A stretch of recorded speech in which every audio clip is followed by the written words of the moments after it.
देवी सर्वभूतेषु मां विद्यारूपिणी संस्थिता नमस्तस्यै नमस्तस्यै नमस्तस्यै नमो नमः। जय माता दी। नमस्कार दोस्तों, आज बसंत पंचमी है। आपको और आपके परिवार को इस पावन पर्व की बहुत बहुत शुभकामनाएं।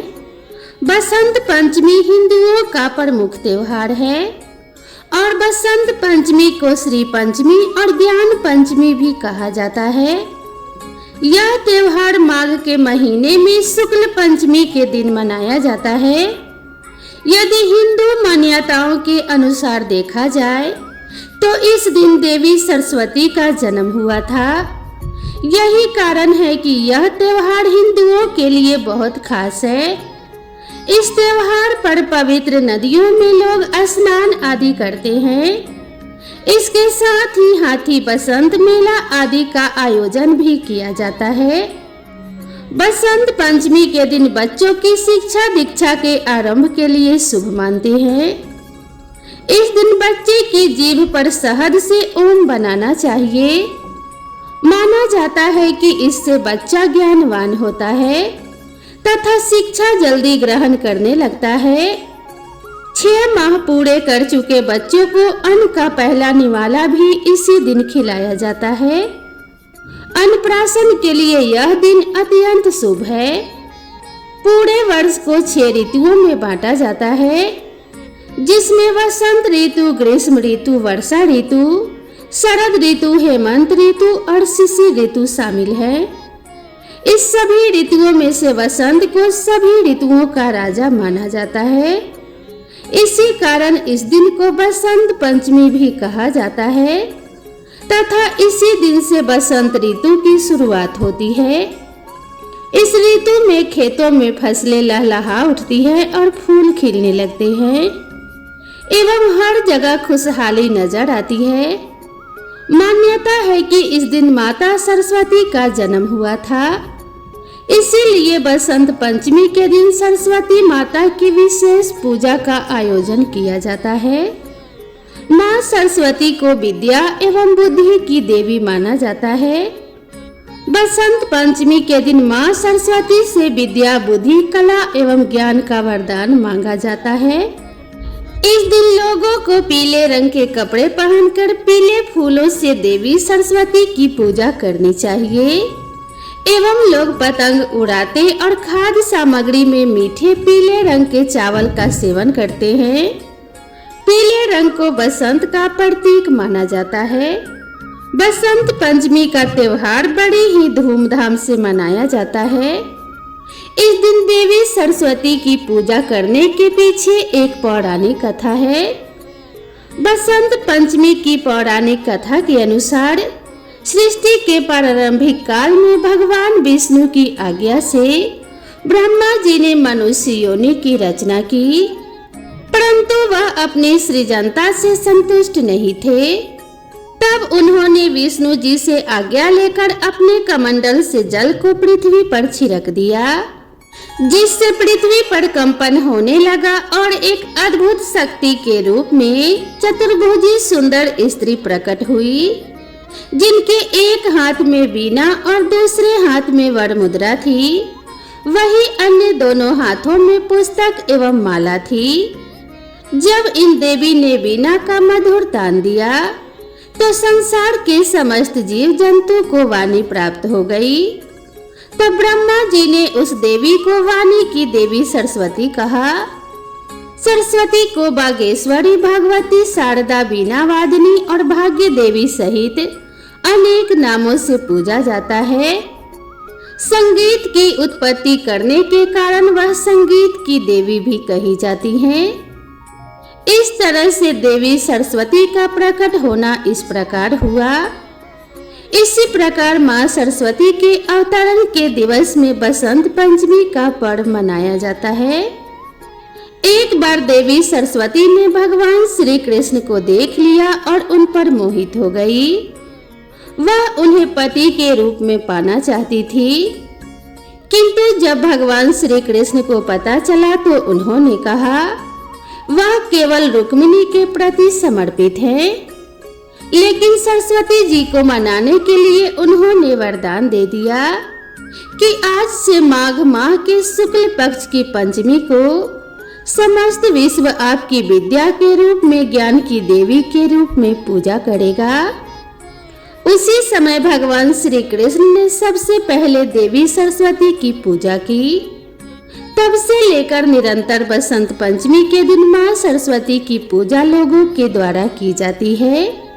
जय हो माता शारदा, हे मां भवानी, अपने सभी भक्तों पर कृपा दृष्टि बनाए रखें। जय मां अंबिका। प्रिय श्रोताओं, अब आप श्रवण करेंगे मां सरस्वती की बहुत ही अनोखी कथा। इस कथा के अनुसार मद्रास नामक स्थान पर बहुत समय पहले एक ब्राह्मण रहता था। उस समय सरस्वती और लक्ष्मी की आपस में बनती नहीं थी, इसीलिए वह सरस्वती का पुजारी ब्राह्मण निर्धन था। वह प्राचीन परंपरा के अनुसार शिष्यों को पढ़ाता था। गुरुकुल की परंपरा के अनुसार शिष्य उसके लिए गांव जाकर भिक्षा मांगते थे। भिक्षा में जो भी मिलता था उसी से उसका गुजारा हो जाता था। ब्राह्मण की पत्नी को बच्चा होने वाला था। ऐसे में ब्राह्मण की पत्नी को चिंता होने लगी कि उसकी संतान का लालन पोषण इतनी गरीबी में कैसे होगा। इसी बात को लेकर वह अक्सर ब्राह्मण को उसकी गरीबी के लिए ताना मारने लगी। वे कहती, ना जाने मुझे किन कर्मों की सजा मिली है जो मेरा विवाह मेरे पिता ने एक कंगाल से कर दिया। यह बात ब्राह्मण को अच्छी नहीं लगी। ताने सुन सुनकर वह परेशान हो चुका था। फिर एक दिन उसने एक फैसला लिया और अपने सबसे प्रिय सूझबूझ वाले और तेजस्वी शिष्य को बुलाकर सारी जिम्मेदारी उसे दे दी। इसके बाद 4-5 महीने में लौटने का आश्वासन देकर धन कमाने राजधानी चला गया। ब्राह्मण के जाने के बाद उस शिष्य ने अपनी सारी जिम्मेदारियां ईमानदारी के साथ निभाया। आसपास के गांव वालों को जब पता चला तो सब लोगों ने मिलकर ब्राह्मण के यहाँ अनाज और जरूरत की बाकी सामान भिजवा दिया। आश्रम में बाकी शिष्यों को वह शिक्षा देने लगा। इस तरह सब कुछ सही रास्ते पर चलने लगा। एक रात को ब्राह्मणी ने पुत्र को जन्म दिया। दरवाजे के पास खड़े शिष्य को जब पता चला तो उसने सोचा कि आगे क्या करना है। इस बारे में गांव के बुजुर्गों से सलाह लेनी चाहिए। वह जाने ही वाला था कि तभी वहां एक दुबला पतला ब्राह्मण लाठी के सहारे चलते हुए आया। उसकी वेशभूषा देखकर शिष्य को लगा कि शायद वह कोई भिखारी है। शिष्य बोला, ओ बाबा, तुम कौन हो? आधी रात को यहाँ कैसे आना हुआ? तो उस बुजुर्ग ने कहा, अभी मत पूछो मैं कौन हूँ, मुझे कुछ काम है, मुझे अंदर जाने दो। उस दुबले पतले ब्राह्मण ने जवाब दिया तो उस शिष्य ने कहा, ऐसे कैसे जाने दूं? कम से कम अपना परिचय तो दीजिए। भला आप इस स्थिति में एक असहाय स्त्री के पास कैसे जा सकते हैं? शिष्य दरवाजे पर रास्ता रोके हुए खड़ा था। ब्राह्मण ने हंसते हुए जवाब दिया, तो सुनो, मैं विधाता हूँ, सबका भाग्य लिखने वाला। आज यहाँ बच्चा पैदा हुआ है तो बस उसी का भाग्य लिखने चला आया। भाग्य लिखने वाले को कौन रोक सकता है? इतना कहते हुए वह ब्राह्मण हंसते हुए शिष्य को हटाकर अंदर चला गया। जब वह बाहर आया तो उस शिष्य ने उत्सुकतावश पूछा, महाराज, आपने क्या लिखा उस नन्हे बच्चे के बारे में, मेरे गुरु भाई के बारे में? तो ब्राह्मण बोला, आज तक विधाता ने किसी को बताया है क्या कि उन्होंने किसके भाग्य में क्या लिखा है? परंतु शिष्य भी उन्हें ऐसे नहीं जाने देने वाला था। पीछा ना छोड़ते देखकर ब्राह्मण विवश होकर बोला, यही जानना चाहते हो ना कि क्या लिखा है? तो मैंने यह लिखा है कि यह लड़का हमेशा निर्धन ही रहेगा। इसके पास घर में एक गाय और एक बोरा अनाज के अलावा कुछ भी नहीं रहेगा। कितना भी परिश्रम कर ले, यह धन नहीं कमा पाएगा। इतना कहते ही वह ब्राह्मण वहां से चला गया। शिष्य को उसके इस व्यवहार पर बहुत गुस्सा आया, परंतु वह ब्राह्मण अब जा चुका था, इसीलिए कुछ किया नहीं जा सकता था।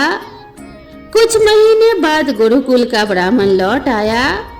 जब उसने देखा कि सब कुछ व्यवस्थित ढंग से चल रहा है, तो उसे बड़ी ही प्रसन्नता हुई। अपने साथ वह काफी धन कमा कर लाया था। अब उसे किसी बात की कोई चिंता नहीं थी, इसीलिए उसका जीवन अब हंसी खुशी गुजरने लगा। लेकिन वह खुशी ज्यादा दिन तक टिक नहीं सकी। सब धन खत्म हो गया और कमाई का कोई साधन न होने के कारण एक बार फिर से गरीबी आ गई। अब ब्राह्मण का परिवार 2 साल पहले वाली हालत में आ गया। इस बार फिर ब्राह्मणी को बच्चा होने वाला था। ऐसे में जब ब्राह्मण ने शिष्य से अपनी स्थिति के बारे में विचार विमर्श किया, तो शिष्य ने उसे फिर से राजधानी जाने की सलाह दी। ब्राह्मण पहले की तरह अपनी सारी जिम्मेदारी अपने उसी बुद्धिमान शिष्य के कंधों पर छोड़कर राजधानी चला गया। सब कुछ वैसे ही फिर से चलने लगा जैसे पहले चला करता था। फिर से गांव के लोग अनाज और जरूरी सामान दे गए। समय आने पर ब्राह्मणी की कोख से एक कन्या ने जन्म लिया। जब शिष्य को इस बात की खबर हुई तो वह गुरु बहन को देखने के लिए गया, लेकिन उसके पहुंचने से पहले ही वहां वही दुबला पतला ब्राह्मण पहुंच गया था, जो अपने आप को विधाता बता रहा था। उसे देखकर शिष्य को गुस्सा तो बहुत आया, परंतु वह कर भी क्या सकता था। जब वह ब्राह्मण भाग्य लेकर बाहर निकले तो शिष्य ने पूछा, कहो महाराज, अब कौन सा चक्रव्यूह रच कर आए हो? तब उस ब्राह्मण ने कहा, अरे भाई गुस्सा क्यों होते हो? मैं तो यहाँ बस अपना काम करने आया था। सबका अपना काम है, मेरा भी अपना काम है, इसमें मैं क्या कर सकता हूँ? इस प्रकार से चेहरे पर व्यंग्यात्मक मुस्कान लिए हुए ब्राह्मण ने कहा तो शिष्य बोला, अच्छा महाराज ठीक है, मगर बताओ तो सही, आखिर मेरी गुरु बहन के भाग्य में क्या लिखा आपने? तब उस ब्राह्मण ने कहा, इस लड़की का विवाह नहीं होगा। हाँ, लेकिन इसे देखने वाले बहुत आएंगे, फिर भी यह सारी जीवन कुंवारी ही रहेगी। इतना सुनते ही शिष्य को गुस्सा आ गया और उसने उस ब्राह्मण को वहां से भाग जाने के लिए कहा। ब्राह्मण पहले की ही भांति मुस्कुराता हुआ चला गया, लेकिन उस शिष्य के मन को अशांति दे गया। वह सोच में पड़ गया कि अगर यह सच में विधाता था तो उसके गुरु भाई और गुरु बहन का भविष्य क्या होगा, कैसे कटेगा उनका जीवन। खैर धीरे धीरे समय बीतने लगा। 1 साल, 2 साल, 3 साल करते करते कई साल बीत गए। शिष्य का गुरु यानी कि वह ब्राह्मण वापस नहीं आया। राजधानी से जितने व्यक्ति आते उतनी बातें करते। कोई कहता ब्राह्मण की मृत्यु हो गई, तो कोई कहता वह अपनी पत्नी से परेशान थे, इसीलिए संन्यास लेकर जंगल में चले गए। शिष्य भी ब्राह्मण के घर और गुरुकुल की सारी जिम्मेदारी संभाल रहा था। सबके साथ साथ उसने अपने गुरु भाई और गुरु बहन को भी शिक्षा देकर उन्हें शिक्षित कर दिया। इस तरह 18 साल बीत चुके थे। ब्राह्मणी का पुत्र 20 वर्ष का हो गया। शिष्य को अब लगने लगा कि उसका गुरु भाई गुरुकुल की व्यवस्था संभालने लायक हो गया है। इसी विचार से अब शिष्य अपनी सारी जिम्मेदारी उसे देकर वहां से विदा लेना चाहता था। ब्राह्मणी व उसके पुत्र और पुत्री ने उस शिष्य को रोकने का बहुत प्रयास किया, मगर सब व्यर्थ था। जब शिष्य जा रहा था तब गुरु भाई उसे छोड़ते हुए कुछ दूर तक उसके साथ गया। जब गुरु भाई आशीर्वाद लेकर वापस लौटने को हुआ तब उस शिष्य ने कहा, भाई मैं जा रहा हूँ, मगर जो मैं अभी तुम्हें 2 बातें बताऊंगा उस बात का खास ध्यान रखना। पहला, कभी भी अपने घर अनाज से भरा हुआ बोरा और दूध देने वाली गाय मत रखना।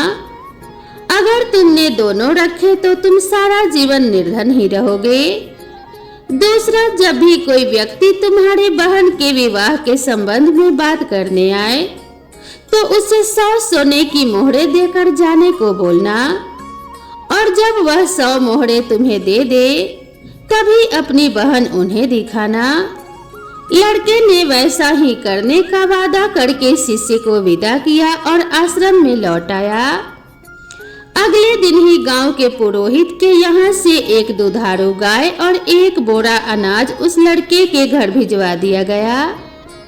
लड़के ने उसी समय गाय और अनाज का बोरा बेच दिया। अगले दिन फिर किसी ने 1 बोरा अनाज और 1 दुधारू गाय भेजी। लड़के ने फिर वैसा ही किया। अब आए दिन गाय और अनाज के बोरे आने लगे। लड़का उन्हें अपने वायदे के अनुसार बेचता गया, जिससे उसका भाग्य बदल गया और वह जल्द ही अमीर हो गया। थोड़े ही दिन में उसकी बहन के विवाह की उम्र हो गई। विवाह के लिए कई लोग लड़के से संपर्क करने लगे। उस लड़के को अपना वादा याद था। वह शिष्य के बताए अनुसार ही काम करता। इस तरह वह और भी धनी हो गया और उसका जीवन सुखमय हो गया। इसी तरह कई साल बीत गए। एक दिन उस शिष्य का मन हुआ कि क्यों न अपने गुरु परिवार को देख लिया जाए कि उनका भाग्य कैसा चल रहा है। इसी विचार के साथ वह चल दिया। अभी वह गांव के बाहर ही पहुंचा था कि उसे वही दुबला पतला ब्राह्मण 1 गाय और 1 बोरा अनाज और 1 पोटली में मुद्राएं ले जाते हुए दिखाई दिया। उसने आवाज लगाते हुए कहा, अरे महाराज कहाँ जा रहे हैं? ब्राह्मण ने उसकी ओर देखा और गुस्से में ऊंची आवाज में बड़बड़ाना शुरू कर दिया। उस ब्राह्मण ने कहा, आ गए जले पर नमक छिड़कने। देख लो, यह सब तुम्हारा ही किया धरा है। रोज 1 दूध देने वाली गाय, 1 बोरा अनाज और 100 मुद्राएं देते देते मेरी ऐसी की तैसी हो रही है। दिमाग काम नहीं करता कि तुम्हारे इस चक्रव्यूह से कैसे निकलूं। तो उस शिष्य ने कहा, मेरा चक्रव्यूह महाराज, आप भूल रहे हैं कि भाग्य तो आप लिखते हैं। फिर भला मैं कैसे आपको किसी भी चक्रव्यूह में फंसा सकता हूँ? शिष्य ने चुटकी लेते हुए उनसे कहा। तो उस ब्राह्मण ने कहा, बेटा, मैं तेरी बुद्धि से हार चुका हूँ। मेरी सहायता कर और मुझे इस झंझट से निकाल। तब उस शिष्य ने कहा, महाराज, झंझट से निकलना है तो यह उन दोनों की भाग्य रेखाएं मिटा दीजिए। आप तो जानते ही हैं कि यह कलयुग है। आज का इंसान स्वयं अपनी बुद्धि से अपना भाग्य बनाता है। उदाहरण तो आप देख ही रहे हैं। तो उस ब्राह्मण ने कहा, ऐसे कैसे मिटा दूं मैं भाग्य की रेखाएं? शिष्य ने कहा, तो फिर उठाइए झंझट, मैं कुछ नहीं कर सकता। ब्राह्मण ने कहा, अरे नहीं बेटा, मेरा कुछ ख्याल करो। कब तक इसी काम में फंसा रहूंगा? मैं भी मजबूर हूँ। शिष्य ने कहा, मैं भी मजबूर हूँ महाराज। अपने गुरु को मैंने वचन दिया है कि मैं उनके परिवार का ख्याल रखूंगा।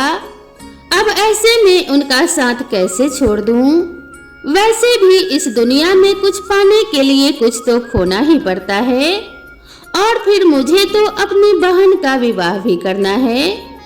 अगर आप मेरी बात मान ले तो आपको अपनी समस्या का हल मिल जाए। कुछ देर सोच विचार करने के बाद उस ब्राह्मण ने गाय, अनाज का बोरा और मुद्राओं की पोटली उस शिष्य को दे दिया और बोले, जाओ, मिटा दिया उनकी भाग्य की रेखाएं। तुम्हें उनका जैसा भी भाग्य बनाना है बना लो, मैं कोई रुकावट नहीं डालूंगा। लेकिन हाँ, मेरी एक विनती है कि इस बारे में तुम किसी को बताना नहीं तो मेरा कोई भी आदर नहीं करेगा, किसी को मेरा भय नहीं रहेगा, जिसके कारण कोई मुझे याद नहीं करेगा। इतना कहते हुए ब्राह्मण जो भाग्य था वहां से चला गया, जो खुद को विधाता बता रहा था। इस बात से यह सिद्ध हो गया कि मनुष्य अपनी बुद्धि से अपना भाग्य बदल सकते हैं। यदि मनुष्य अपने लक्ष्य के लिए पूरी तरह से समर्पित है तो ऐसी कोई चीज नहीं जो वह हासिल नहीं कर सकते। परेशानियों में ही मनुष्य की सफलता का रहस्य छुपा होता है। यह तो मनुष्य के मानसिकता पर निर्भर करता है कि उनका जीवन कैसा होने वाला है। यदि मनुष्य का भाग्य रूठा हुआ है तो भी कोशिश करने से अपनी बुद्धि से वह अपने भविष्य को बदल सकता है। मनुष्य में अथाह क्षमता है कि वह अपने भाग्य को बदल दे, किंतु मनुष्य अपने भाग्य पर ही रोता रहता है। भाग्य भी उसकी परीक्षा लेता है। हे पार्वती पते हर हर महादेव, ओम नमः शिवाय। आप अपने सभी भक्तों का कल्याण करना। अब आइए श्रवण करते हैं माता लक्ष्मी और माता सरस्वती की एक पावन कथा। एक बार की बात है, सरस्वती माता ब्रह्मलोक में अपनी वीणा बजा रही थी। तभी माता लक्ष्मी वहां प्रकट हुई। माता सरस्वती ने उनका स्वागत किया और उन्हें आसन पर बैठाया। तब माता सरस्वती ने यहाँ आने का माता लक्ष्मी से कारण पूछा। माता लक्ष्मी ने अभिमान के साथ कहा, मैं तो लक्ष्मी हूँ, मुझे जन कल्याण के कार्य में बहुत व्यस्त रहना पड़ता है। आज थोड़ा समय मिला है तो सोचा आपसे मिलाऊं। मुझे सबको धन वैभव और सुख देना होता है। मेरे बिना तो इस दुनिया का चल पाना ही असंभव है। प्रिय श्रोताओं, वही आगे माता लक्ष्मी ने माँ सरस्वती पर कटाक्ष मारते हुए कहा कि अगर उन्हें भी सिर्फ ब्रह्मलोक में वीणा बजाना होता तो उनके पास भी समय ही समय होता। माता लक्ष्मी की अहंकार भरी बातें सुनकर माता सरस्वती को बहुत क्रोध आया, जिसके बाद उन्होंने माँ लक्ष्मी को कटाक्ष करते हुए कहा, देवी लक्ष्मी सत्य है कि आप वैभव की देवी हैं, लेकिन फिर भी आपको चंचला कहा जाता है। आप कहीं भी बिल्कुल भी स्थिर नहीं रहती, लेकिन मैं आपके बिल्कुल विपरीत हूँ। मैं जिस जगह जाती हूँ वहाँ आजीवन के लिए बस जाती हूँ। आपको तो कोई भी चुरा सकता है, डाका डाल सकता है, लेकिन मुझे नहीं, बल्कि मैं तो बांटने से बढ़ती हूँ। मेरा प्रचार प्रसार जितना होगा मैं तो उतने ही बढ़ती जाऊंगी कि कोई भी मनुष्य कितना भी धनी क्यों ना हो, जब तक मैं उसके साथ नहीं होती उसका जीवन मिट्टी के समान होता है। माँ सरस्वती क्रोध में आज आग बबूला हो रही थी। साथ ही उन्होंने यह भी कहा कि उनके मंत्रों के बिना भगवान विष्णु की पूजा अधूरी है। माता सरस्वती के तर्कों से माता लक्ष्मी संतुष्ट नहीं हुई और ना ही अपने बातों से हिली, जिसके बाद उन्होंने कहा कि अब इस विवाद का फैसला सिर्फ और सिर्फ श्री हरि विष्णु ही करेंगे, क्योंकि आपको वाणी में तो कोई भी नहीं हरा सकता। अब इसके बाद दोनों देवियां फैसला कराने के लिए भगवान विष्णु के लोक विष्णु लोक को गईं। वहां तो पहले से ही देवी गंगा भगवान विष्णु के चरणों में बैठी हुई थी। श्री हरि को ध्यान में लीन देखकर माता लक्ष्मी उनके पास जाकर बैठ गई, लेकिन कोई भी माता सरस्वती को बैठने के लिए नहीं कहता। तब यह सब देखकर माता सरस्वती को बड़ा ही क्रोध आया। उन्होंने कहा कि हे देवी लक्ष्मी, आप ही मुझे यहाँ लेकर आई हैं और आप मुझे बैठने के लिए भी नहीं कह रही हैं। मुझे आपने कोई स्थान नहीं दिया। क्या विष्णु लोक में अतिथियों का ऐसे ही सत्कार किया जाता है? इस पर माता लक्ष्मी बोली, मेरा निवास श्री हरि के हृदय में है और देवी गंगा को स्वयं प्रभु श्री हरि ने अपने चरणों में स्थान दिया है। इसके अलावा उनके पास जगह खाली नहीं है जहां आपको स्थान दिया जा सके। इतना कहकर दोनों देवियां माता लक्ष्मी और माता गंगा जोर जोर से हंसने लगी। अपना उपहास उड़ता देखकर माता सरस्वती के क्रोध की सीमा ही नहीं रही। माँ सरस्वती ने माँ लक्ष्मी से कहा, आपको बड़ा अभिमान है अपने वैभव और श्री हरि के हृदय में होने का, तो मैं आपको यहाँ से दूर कर दूंगी और मैं एक दिन भगवान श्री हरि विष्णु के हृदय में स्थापित हो जाऊंगी। यह कहकर माता सरस्वती ने माता लक्ष्मी को श्राप दे दिया और कहा कि आप विष्णु लोक छोड़कर धरती पर चली जाएंगी, जहां आप तुलसी के रूप में जन्म लेंगी, जहां जाकर आपका भगवान विष्णु से कोई संबंध नहीं रहेगा और धरती पर आपका विवाह किसी असुर से होगा। तो प्रिय श्रोताओं, वही माता लक्ष्मी को दिए गए श्राप को सुनकर देवी गंगा को माँ सरस्वती पर क्रोध आ गया और उन्होंने माता सरस्वती को श्राप दे दिया कि वे एक नदी के रूप में पृथ्वी लोक पर बहेंगी। यह श्राप का सिलसिला यही नहीं थमा। माता लक्ष्मी की तरफदारी में देवी गंगा ने माँ सरस्वती को श्राप तो दे दिया, लेकिन माता सरस्वती को यह भेदभाव बिल्कुल भी पसंद नहीं आया। उन्होंने क्रोधित होकर देवी गंगा को भी श्राप दे दिया कि मैं भी आपको श्राप देती हूँ कि आप भी पृथ्वी लोक पर नदी के रूप में बहेंगी और आप में कंकालों, हड्डियों इत्यादि को बहाए जाएंगे। तो दोस्तों, जब यह श्राप का सिलसिला खत्म हुआ तो तीनों देवियां पछताने लगी और इस श्राप से मुक्ति के लिए उपाय खोजने लगी। तभी भगवान विष्णु का नेत्र खुलता है और उन्होंने कहा कि हे देवियों, मैंने आपकी बातों को सुना और समझा। आपको इस श्राप का फल तो भोगना ही पड़ेगा। यह बात माता गंगा को बहुत दुख देने लगी कि उन्हें अब मृत्यु लोक में जाना पड़ेगा, धरती पर जाकर वहीं रहना होगा, सभी मनुष्यों के पापों को धोना पड़ेगा। धरती पर आने की बात सुनकर माँ गंगा घबरा गई कि पापी लोग तो उनके जल से स्नान करेंगे और अपने पापों को वहां छोड़कर चले जाएंगे। वह सब मुझे अपने भीतर समाना पड़ेगा।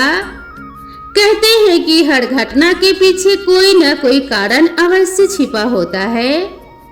इस प्रकार माँ गंगा धरती पर आई और तब से पापियों का उद्धार करती चली आ रही हैं। कहते हैं कि इस प्रकार माँ सरस्वती द्वारा गंगा को श्राप दिया गया श्राप भी सिद्ध हो गया और सरस्वती माता भी नदी बनकर पृथ्वी पर बहने लगी। जय सरस्वती माँ, जय माँ गंगा। हे माँ गंगा, हे सरस्वती माँ, अपने सभी भक्तों का कल्याण करना। हे वीणा वादनी, हे माता सरस्वती, अपने सभी भक्तों पे अपनी ज्ञान की दृष्टि बनाए रखना, उन्हें सद्बुद्धि देना और उनके जीवन में ज्ञान का प्रकाश भरना। हे माता गंगा, आप अपने सभी भक्तों के पापों को क्षमा कर देना और उन्हें सद्बुद्धि प्रदान करना। इस प्रकार से माता सरस्वती का एक नदी के रूप में प्राकट्य हुआ था। तो दोस्तों, माता सरस्वती, माता गंगा और माता लक्ष्मी की कृपा आप सभी के ऊपर सदैव बनी रहे। भगवान विष्णु के आशीर्वाद से आप सभी के घर में सुख शांति की वृद्धि होती रहे। इसी कामना के साथ आप सभी से विदा लेती हूँ। आप सभी को यह वीडियो कैसी लगी कृपया कमेंट करके जरूर बताएं। वीडियो पसंद आई हो तो वीडियो को एक लाइक जरूर करें और साथ ही चैनल पर पहली बार आए हो तो चैनल को सब्सक्राइब करना ना भूलें। तो दोस्तों मिलते हैं इसी तरह की नई कथा और नई कहानी के साथ। तब तक के लिए राधे राधे।